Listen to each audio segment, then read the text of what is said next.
Hello, everybody. This week on the Sportlight podcast, we're going to talk about your number one competitor, your biggest rival, and that is who you were yesterday.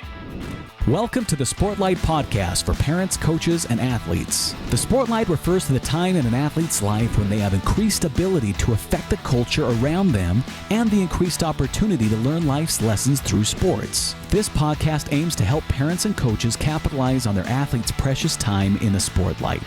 The Sportlight podcast is brought to you by Especially for Athletes program. All right, everyone, welcome to the Sportlight podcast. So to begin this podcast today, I want to read a quote from John Wooden. This is a really profound quote, but it provokes a lot of thought. He said this: "There is no such thing as an overachiever. We are all underachievers to different degrees. No one has ever achieved anything he or she wasn't capable of. Whatever you have accomplished, you could have accomplished more. Whatever you have done, you could have done it better." And so this highlights maybe the beginning, what we talked about right before our promo here, that our greatest competitor, sometimes we think it's our teammate that we're competing with for playing time, or we think that it is our rival school across the way. But really, the most beneficial person for any of us to compete with is the person that we were yesterday. And so there's great value in that. There's great value in competing with the person that we were yesterday. So those who will have the most success in sports are those who strive to become the best that they can be. They do not become content even when they're on top, because they know that they could be better tomorrow than they were today. And one of the greatest examples of this is the late Kobe Bryant. Here's an article. Think of this article from Kobe Bryant. Men's Fitness asked him this: "How many shots do you shoot in a day?" "Kobe, it's between 700 and 1,000 makes a day." Men's Fitness: "Do you have any training tips aside from Olympic lifts that you'd recommend to younger basketball players?" Kobe: "The thing that I tell them all the time is consistency. If they watch me train running on a track, it doesn't look like I'm overexerting myself. It's a consistency with which you do it. In other words, it's an everyday thing. You have a program, a schedule, and you have to abide by that religiously. You just stick to it. And it's the consistency that pays off." Men's Fitness: "If you could pinpoint one part of your game, and this would really be nitpicking, what would it be? One part of your game you're going to improve." Kobe: "It depends.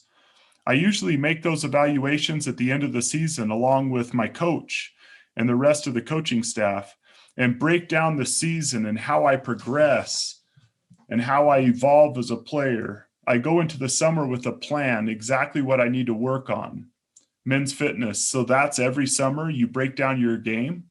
"Oh yeah, you have to." So here's what's interesting about Kobe Bryant. This article was written after Kobe Bryant had won numerous NBA championships, after Kobe Bryant had won gold medals, after he had won MVPs and been a multiple time All-Star, of course. So when you think about this, though, if Kobe was competing with everybody else, he may have went into the summer and did what many NBA players did in the summer, and that is just completely relax, right? Just chill. But Kobe wanted to be better. Every single day, Kobe wanted to be better. His number one competitor was always Kobe from the day before.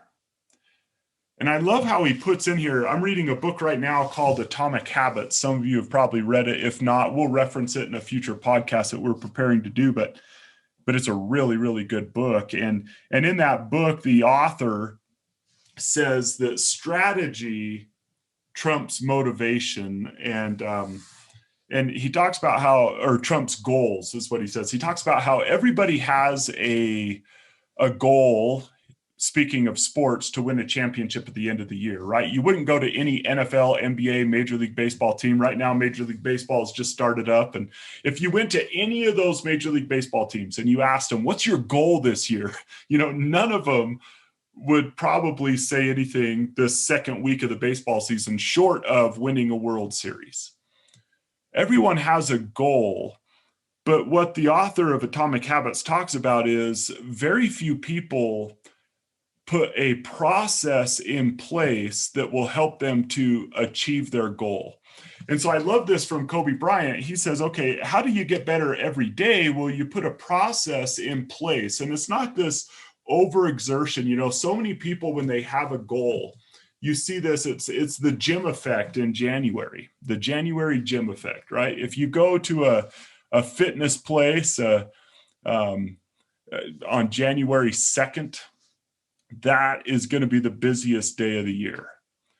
But by this time of year, the gym's not busy again. Well, what happened?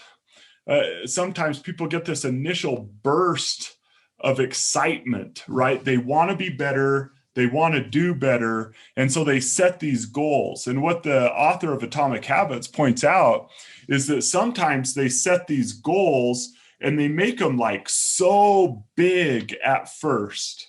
They make them so large, okay, I'm going to do 1,000 push-ups a day, and I'm going to only eat stuff that grows from the ground. I'm only going to eat fruits and vegetables. And they put this system in place that is so dramatic and so hard that it's super difficult to stick with. And if you go back to this Kobe interview, he says, I'll just reiterate this. That's the thing I tell them all is consistency. If they watch me train running on a track, it doesn't look like I'm overexerting myself. It's consistency with which you do it. In other words, it's an everyday thing. You have a program, a schedule, and you have to abide by that religiously. You have to stick to it. It's the consistency that pays off. And I found in my life that that's true. It's not the big things that you do once in a while that's going to make a difference in your life. It's actually setting up a schedule, setting up a program, and then religiously sticking to that program that is going to bring results. We talk often on here about how right now, this is the season right now. There's a football team out there in whatever state you're listening to this in. There's a basketball team that is right now winning a state championship.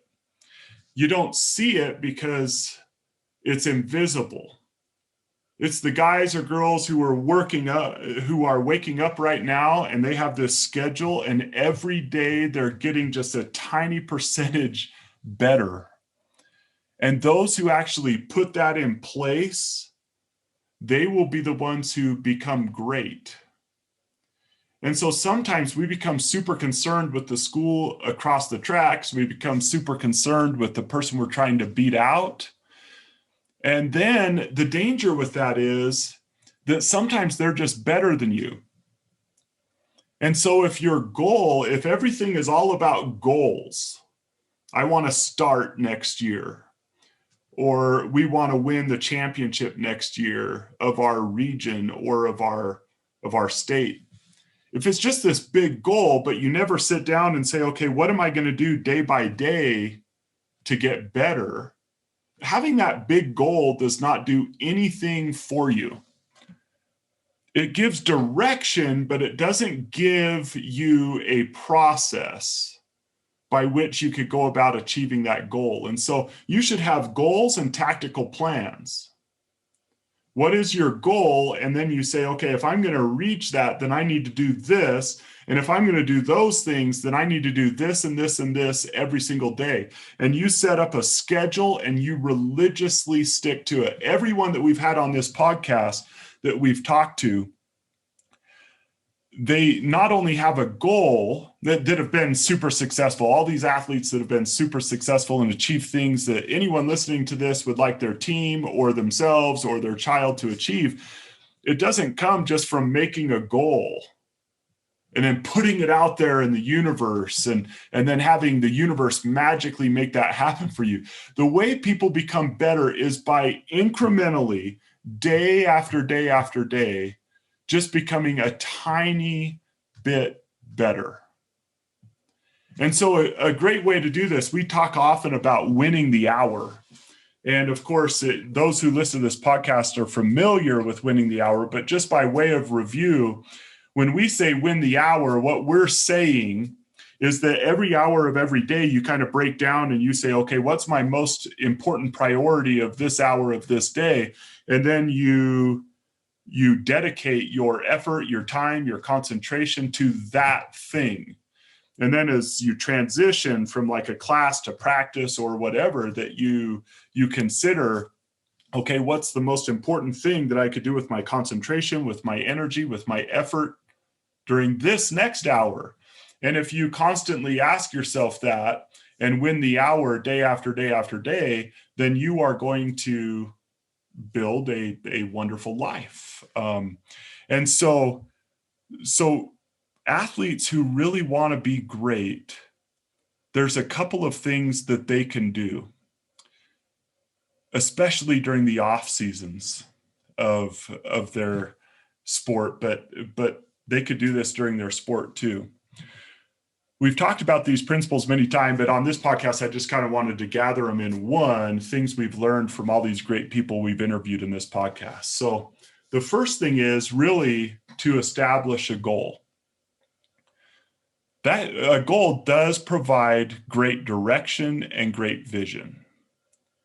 So once you have that goal, then another thing that has come from all these great people that we've interviewed is you need to decide, you need to find out, you need to research, okay, if I want to get to that goal, then how do I do it? What are the things that I need to do to achieve that goal? The best way that we know to do that is to ask people who have done it. To be humble enough to go to people and say, hey, I was wondering, how did you get so good at shooting? What drills do you do every day? What does your daily routine look like? Hey, you are amazing at handling the ball. What do you do day by day to become that good of a ball handler? Hey, you hit with great power. Can you tell me the lifts that you do? Can you tell me the drills that you do? What do you do when you do teamwork or T-work? Football players, what do you eat to gain healthy weight? What is your lifting regimen? Go to people who have achieved your goal. So you have a goal. Go to people who've achieved the very goal that you want to achieve. Some people may not tell you, but keep asking people, keep learning, keep making notes, and then establish a routine. Go in and say, okay, I'm going to wake up at this time every day, and the first thing I'm going to do is this, and then I'm going to do this, and then I'm going to do this. And as Kobe said there, the consistency is what matters. Being humble and asking people for help, that is what will let you know what to do. And then you just have to consistently do those things, establish a pattern, and consistently do it. If you will be consistent, if you won't be one of those weekend warriors or one of those January fitness people, but if you will find out what's beneficial for someone in your sport to do, and then just do those things day after day after day after day after day after day after day, and be consistent week after week, month after month, you are going to gain the skills that are necessary for you to achieve the goal. So have a goal to establish vision and direction, but then take that goal, humbly approach people, and establish a pattern establish a pattern for success, and then religiously stick to that pattern.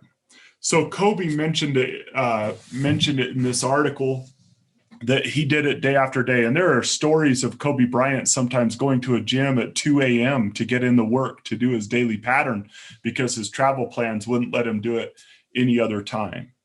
We had Tyler Haws on, if you go back and listen to the Tyler Haws interview, and he talked about as a 6th grade kid, he decided that he was going to wake up every morning and he had a shooting routine that he would go to a gym and do. And then he would come home, have some breakfast, and then he had established a dribbling routine to help him. We had Peyton Henry on, and Peyton Henry was so dedicated to spending time in his craft that sometimes he was concerned that his parents would think he was spending too much time at baseball. He now plays for the Miami Marlins. But he would actually dress up and leave the house and then go to the hitting cage to get in his work because he was concerned that his parents would think he was living an unbalanced life. So establish a routine that will really, really help you to be better every single day. Now, the other part of this is it is super healthy to compare yourself to the person that you were yesterday, and just to try to get better, a little bit better every day. Too many people compare themselves to others, and that could become depressing because you could work and work and work, and maybe your threshold, maybe how good you could become just because of your athletic ability or your natural strength or your height or whatever is just not at the threshold that someone else is at. Dr. Sheldon Martin called this the reaction range.